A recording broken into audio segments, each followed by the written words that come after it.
Hey guys, welcome back to Minecraft The End. Today we will be reading chapter 16. It is titled Undercover of Night. It starts on page 165 and goes to page 172. If you've enjoyed our book so far, make sure you hit that subscribe button for more Minecraft novels and more stories. Without further ado, Undercover of Night. Let me get this straight, said Rory. The night void of the end yawned behind her. The beginnings of the city just planned to build stood out brightly against it. You've got all those books in your ship, hundreds of them, by my count, and you've never read any of them? Finn shrugged. I told you, they're enchanted. All got some kind of high level unbreaking enchantment on them. I don't know how to get it off. Do you? Grindstone, Rory answered instantly. Grindstone. Jess said at the same time. Grindstone, said Cole. Fine, snapped Finn.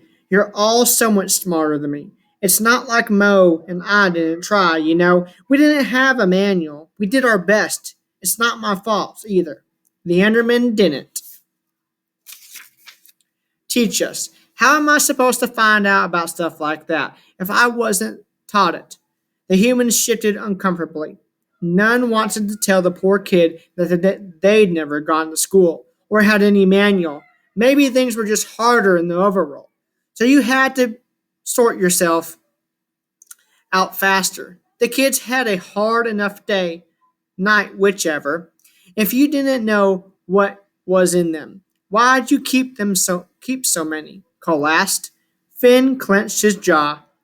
He didn't like having to answer for how he spent his time, not the strangers. It was his time. I like collected things. I like the feeling of having enough, more than enough, enough for anything that could ever happen. I hope I die with a full inventory, because that would mean nothing was ever bad enough that I had to use it all up. It makes me feel safe. It doesn't matter what's in the books or that I can't disenchant them.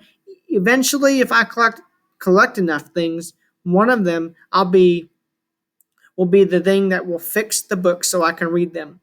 The Great Chaos will provide. I wouldn't think the Great Chaos would be big on books, Jester said wearily. Finn had explained about all that. Jess didn't like it. Chaos made her nervous. Plans were so much better. Books are pretty much the order list. Finn opened his mouth to dig into the religious philosophy of his former people, but Rory cut in. Where did you even find so many? I don't think I've ever seen so many books in one place outside a real library. It must have taken years. Finn looked out into the night and blinked slowly as he thought about it. It was very eerie to think about. His brain kept sliding off it. He tried to think about the books, but he just didn't want to think about the books, even though he did want to think about the books and remember where they came from. It gave him a headache, you know? I don't really know where we found them. It's weird. I can remember the day I found my Frostwalker boots, my loyalty trident, the chest plate I used to make my popcorn. I can even remember the day Ken found his notebook, but I can't remember ever finding a single book. Not one, not once. And we have hundreds. So shouldn't I remember something about one of them? But I don't. They were just always there. From the beginning, before we found our first sword out there in the islands, the ship was already full of those books. Rory's eyes lit up. That sounds like a clue, she said eagerly. God, Rory, you're such a dork. Cole put his hands on his hips mockingly. Sergeant Rory, kid detective, that sounds like a clue. Shut up, Cole, Rory said affectionately. End ships usually have shulkers and a couple of treasure chests. They do not usually have a mountain of unopenable books. That's not a thing. And how many books have you seen anywhere else in the end? This is not exactly Booktown. Endermen aren't what you'd call serious intellectuals. We have no idea who you are or how you got here. Finn, and that's the first thing you've said that sounds like it might be a stop snickering. Cole Clue. A path to some answers. Are you happy? Ugh, take things seriously for once. I could make you a magnifying glass and a stupid hat if you want, Cole laughed. Roy threw up her hands and gave up on him. Finn, it's not just that it would be cool to find out how a human managed to become an Enderman and forget how they did it in the first place. I need to know. We need to know. Because if it happened to you, it could happen to us. And I'm not going to get stuck wandering around here for years, calling shulkers my BFFs. Ew. This is an operational imperative. We have to disenchant those books and see what's in them. And if it's just cookie recipes, well, I don't know. We hope Jackson Mo come back with something. We'll cross the bridge when we come to it. Right now, this is our best bet. So, do you have a grindstone? Jess asked Finn. Well, I did, but Commander Kraj and Corporal Murrum and Captain Tammet had to have it now. In Telos, with the rest of the army, I assume. Roy thought about it. Telos is big. It's the biggest end city I've ever seen. We gave it a wide berth when we came through. Not worth it. But we have a local guide.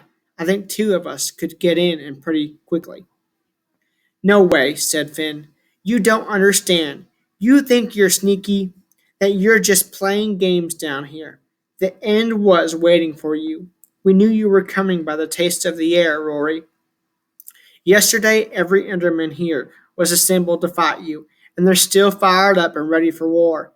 The only reason they're not here now is that no one has come to check on Mo and me, so no one knows you're here.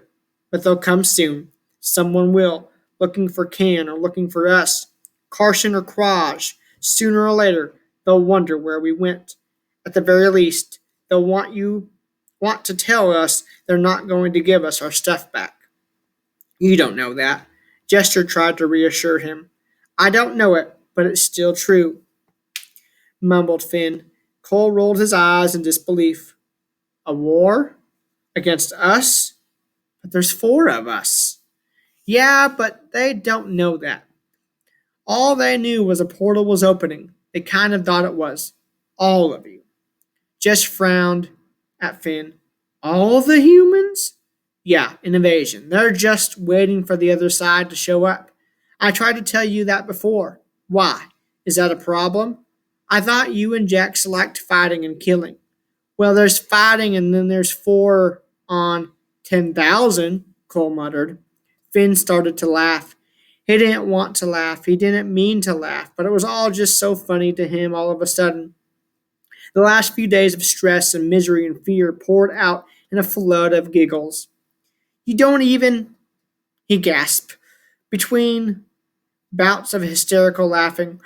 You don't even know how worked up they are all about you. They're so terrified of the big human, bad human army. They stripped the inn for supplies to fight the ooey booey human menace that you're just tourist. You're on vacation, building sandcastles and hunting the local wildlife, and then you're just gonna scamper off back home and tell your friends what grand adventure you had, take souvenirs, ride the Ender Dragon, play whack-a-shulker, wish you were here. Finn had to sit down. He could barely breathe. We thought you were just the scariest thing in the world. But then he thought about Jax and Edie and how quickly his little universe had disintegrated once the humans set foot there. Everything he'd ever known was really was ruined. It was just that everything the other Endermen had ever known was just fine. He and Mo were the only casualties of war with the humans so far.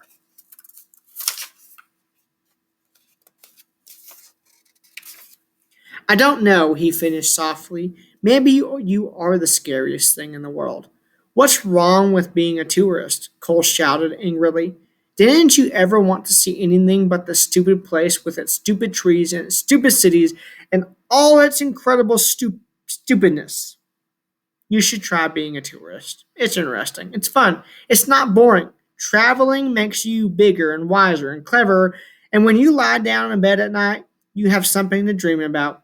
It doesn't hurt anymore or anyone. You shouldn't drum up any army just because someone takes their holiday in your neighborhood.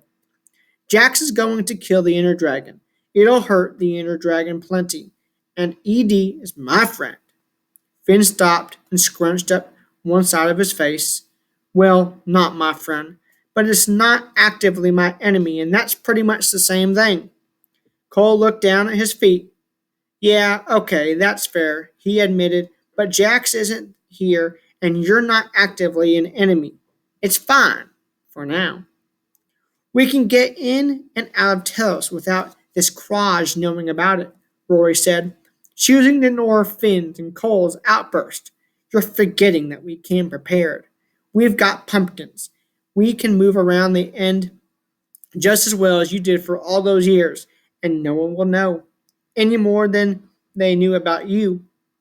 In fact, we can all do whatever we came here to do without getting caught and go home at the end with no one the wiser. The Endermen can go back to doing whatever is the Endermen do. Win, win, win. Except DD. I'm not going to let Jax do it. Finn said in as serious as a voice he could manage, having only started talking with his mouth a few hours before. We have to, Cole started, but he didn't get to finish. You'll have to take that up with him when he gets back. Jess invaded. Not our gig.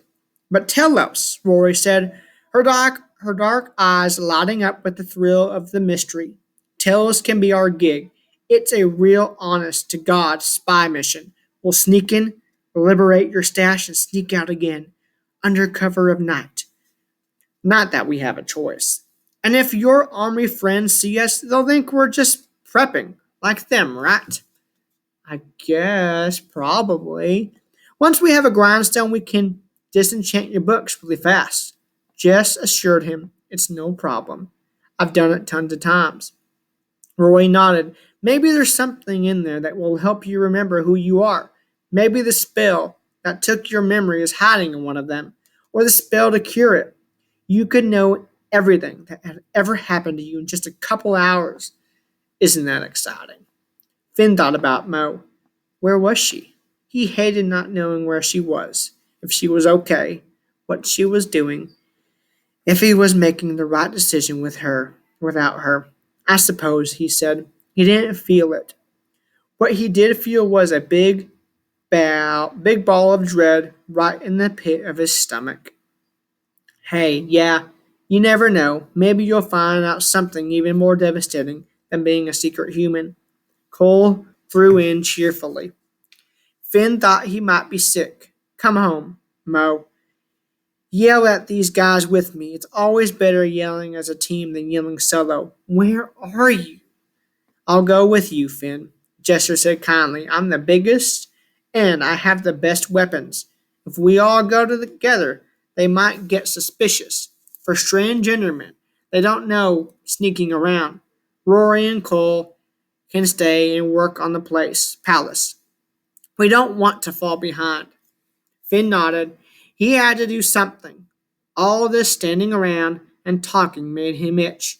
He used to spend all day climbing and cruising between islands, without a care in the world.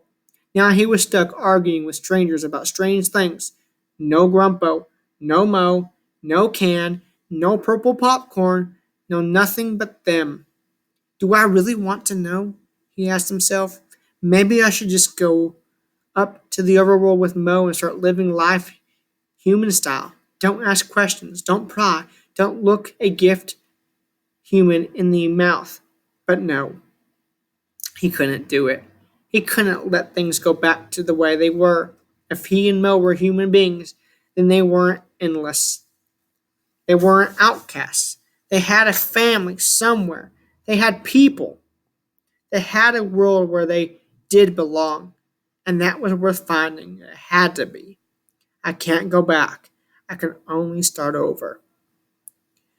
One way or another, he had to know who he was and what had happened to him, even if it was something terrible, especially if it was something terrible. Finn straightened his shoulders. His blue eyes shone in the dark. Okay, Jess, let's go. That wraps up chapter 16. I hope you guys enjoyed, and if you did, stay tuned for chapter 17. Hit that like button, and I will see you guys next time.